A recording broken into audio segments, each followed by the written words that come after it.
こんばんは、モフです。今日は銀行の融資の基礎編ということで、融資をどうやったら受けれるかっていうことについて解説します。不動産投資に限らず、融資をどうやって受けるかっていう結構一般的な話になっているので、これからいろんな授業をしようとする方にとって絶対役に立つ内容だと思います。で、今まで不動産投資についてずっと解説、初心者向けの内容を説明してきて、今まで物件どうやって探すかとか買うかっていう話をしてきました。一番重要なのはやっぱ融資いかにこう引っ張るかっていうか借りるかっていうことですね。で、そういったことを今日融資をどうやって借りるかっていうのを説明します。で、結構銀行から事業性の融資借りたことある人って少ないと思うんですよね。で、住宅ローンとかっていうのは別に事業性じゃないんで、あれは誰でもある程度条件さえ満たしゃちょっと国が優遇してくれるから借りれるんですけども、その事業性の融資ってどういった判断でどうやって決めるかっていうのは結構難しくて、そこを基礎知識ですね、身につけることで、不動産投資をやりやすくなるというか、融資引ければ、買えるっていうことがあるんで、融資っていうのは非常に重要になりますと。では、銀行融資でよく聞かれるのは、私は年収何百万なんですけども、融資受けれるでしょうか、よく聞かれるんですけども、結論から言うとそれだけでは何もわからないんですよね。はい、受けれる人もいるし受けれない人もいるし、運もあるし、なので融資受けれるでしょうかってよく聞かれるんですけども、分かりませんと、別に意地悪でも何でもなくて分かんなくって、で何がもって融資受けれるかっていうのは結構いろんな要素が噛み合ってきます。でそれって何かっていうと今銀行と担当者ですね、あと属性、自分の属性と、あと事業性、あと本当に金持ってんのか資産と、あと最後人間性っていう結構要素が絡まってきてますんで、これらが複合的に決められると。なので別に年収だけねどうこう会社が一部上場ですとか、いるんですけども、別にそういったことだけで決まらないですよね。例えば、銀行的な要素を見ると、まずその自分が住んでる地域と、あと買おうとしている物件ですねが、その銀行が、決めてるエリアですね、大体支店のある箇所だったりするんですけども、あとは融資出してもいいよっていう地域が決まってて、そのエリアの中かどうかっていうのがまず一番最初に来るんで、例えばそれを確認してください。例えば東京では横浜とかどこでもいいんですけども、東京に住んでいながら九州の地銀さんですね、地元のすごい小さな新金さんとか新組さんとかでお金借りようとしてもハードルは高いですね。っていうかほぼまず不可能な場合が多いです。なのでまずは銀行の、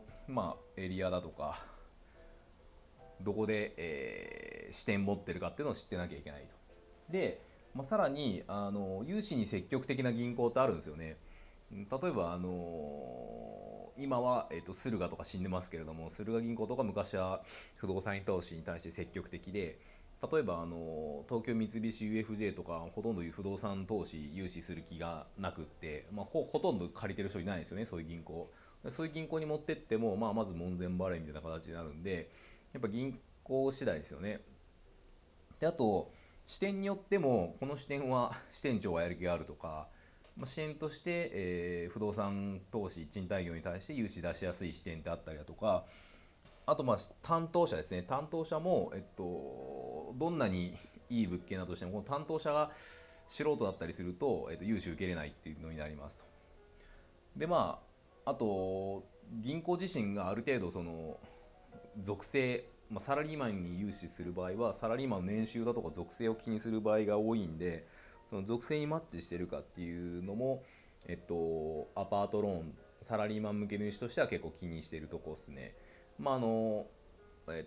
専業屋さんとか、事業性でなければ事業性の融資であれば、属性関係なくなるんですけども、まず一発目、サラリーマンやりながら買うってなると属性気にする場合が多いですね。でその辺を結構重視してるんで、エリアと銀行と担当者と支店長ですね、その辺やる気のあるところを探すと。でもう一個エリアの話なんですけども、エリアが広い銀行っていうの結構重宝されて、例えば横浜高銀って結構まあ投資家の中ではそこそこというか知ってる人多いんですけども、なんでかってこうエリアが多いんですよね。で横浜高銀って新組なんですけども、まあ、横浜以外にもこんだけ関東ですね、まあ、東京はないですけどもこのエリアが融資多分で行ける範囲なんですよ。であとまあこの中国地方ですね、岡山鳥取香川、まあ、支店がなくてもこのエリアだって言ってるんですよね。であとは九州にもこうあるっていうんで、まあ、新組さんにしてはむちゃくちゃまあ、合併してこうなってるみたいなんですけども、広いエリアがあるんで、なので、融資はいろんなところに出ると。例えば神奈川に住んでいながら、まあ、福岡に融資を受けると、そういった可能性もこの銀行を使えばできる場合もあるってことなので、まあ、エリアが広いとそういうメリットもあるんですね。なのでまあその銀行がどこのエリア融資出すかっていうのと自分が住んでいるエリアがマッチしてるかっていうのはよく見た方がいいですね。なのでエリア広いのはメガバンクさんとか、あと駿河ですね、昔の駿河、あと静銀とかオリックスとかですかね、あと公庫とかは結構エリア広いんで、いろんなところに借りられやすいと。で、まあ、あとは債務者側ですね、こっち側の借りる側の、ポイントとしてはまあ属性ですよね。年収いくらとか、まあ、みんなここだけ気にするんですけども、まあ、ここはまあ入り口だったりするので、まあ、自分はまだギリギリ狭間なんですけども、そのうちここと関係なくなってくる人もいるんですけども、まあ、属性ですね。で属性以外にも、まあ、事業性ですね。事業がとしてちゃんと成り立つか、いくら属性良くても事業性がないと、融資受けれないとかあります。あとまあ資産ですね。いくら属性年収1000万ですと、事業性もいいです、ただ1円もありませんってなると、それはもう融資できないかもしれない。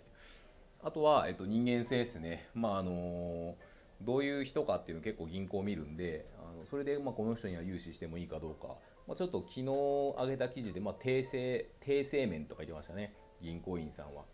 まあ、定性的って何だかよく分かんないですけど、性格だとかその人間性とか数値で表せないようなもう定性的に見るみたいなのが、まあ、定性面を見るっていうらしいですね。僕も知らなかったんですけども。なのでこの4つが、まあ、僕ら借りる側としては重要ですと。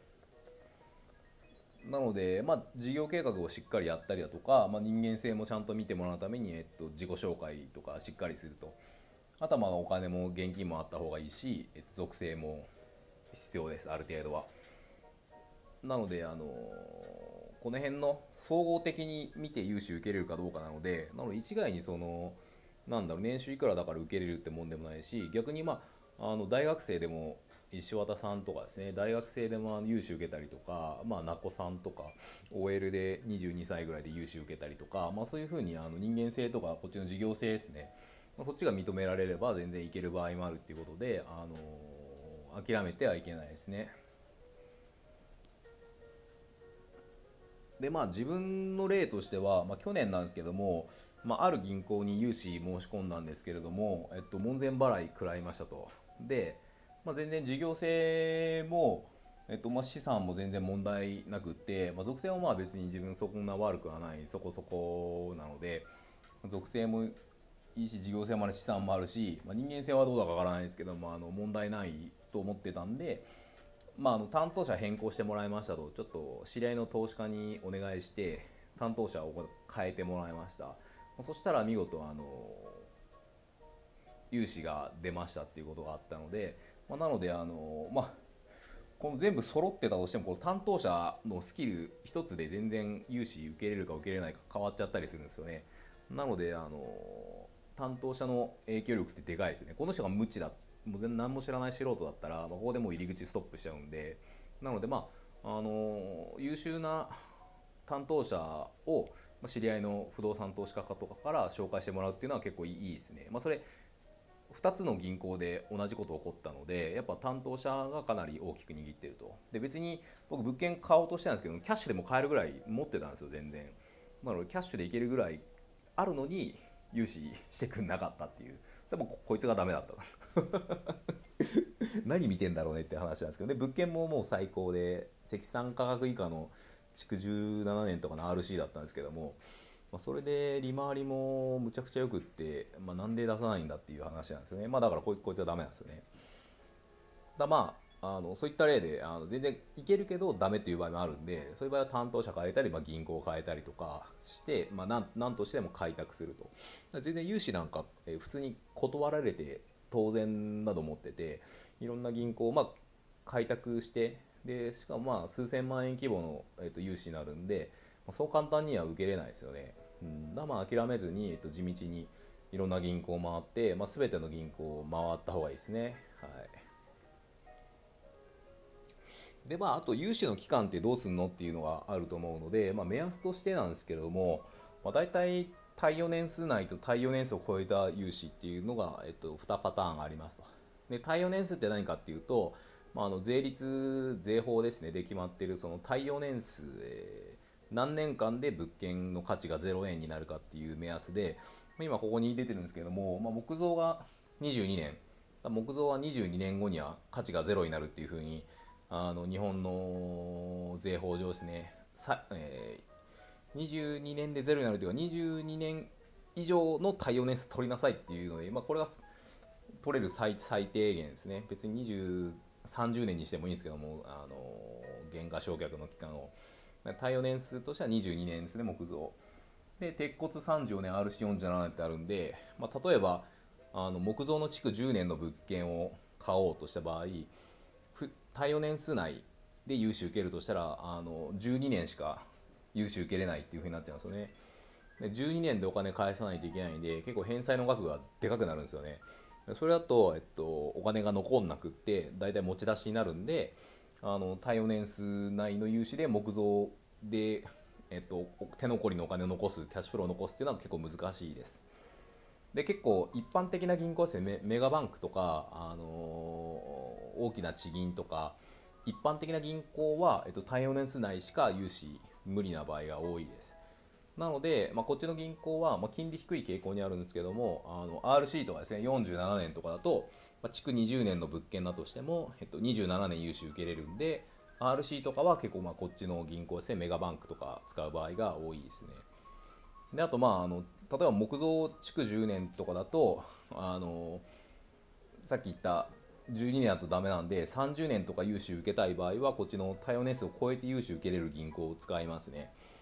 そういうだと、返済期間を10年12年と30年なので2倍以上ですね違うんで、返済を少なくできるんで手残りのお金を伸ばせると。ただ注意しなきゃいけないのは、返済先送りにしてるだけなので見せかけのキャッシュフローになっちゃうんですよね。だからそれはそれで投資始めた初期はキャッシュフローを残すというのは重要なことなので、こっち取る場合もあるし、そこは経営戦略ですね。なのでよく考えなきゃいけないですね。なので高い金利で借りてこう30年とかで融資受けちゃったりすると全然元金減らないんで、最後売却しようとしても元本減らずに売れないってことになっちゃうんで、そこはよく考えないといけないですね。はい。リボ払いとかにして全然お金返さなくていいやって言って喜んでるようなもんかもしれないですね。それはちょっとよく考えなきゃいけないですね。で耐用年数超えて融資出すような銀行ってちょいちょいあって、有名なとこだとオリックスですね。銀行ノンバンクなんですか、オリックスとあと SBJ とかですね。この辺は SBJ と融資締まりかかってるっていうか結構締まったって話は聞くんですけども、2% 前半から 2% 後半、3% とか 3.2 とかですねっていうんで融資受けて、両方オリックスは個人で SBJ は法人でもいけたりしますね。あと静銀さんは3.3% とか個人向けのワイドローンってあって、今ちょっと閉まって融資出にくいっていうかなんかダメっていう噂は聞いてるんですけども、静銀は結構融資年数長いですね。であと駿河ですね、これも今完全ストップみたいなんですけども、3.5% から、都市部だと 3.5% で地方だと 4.5% とかで、4.5% って金利高いので、利回り 20% ぐらい買うんだったら全然ありですね。利回り 10% とかのやつを 4.5% とかで借りちゃうと半分金利じゃねえかって言って何やってんだかよく分かんなくなるんで、そういうの気をつけなきゃいけないですね。あとノンバンクでトラスト、三井住友トラストとか結構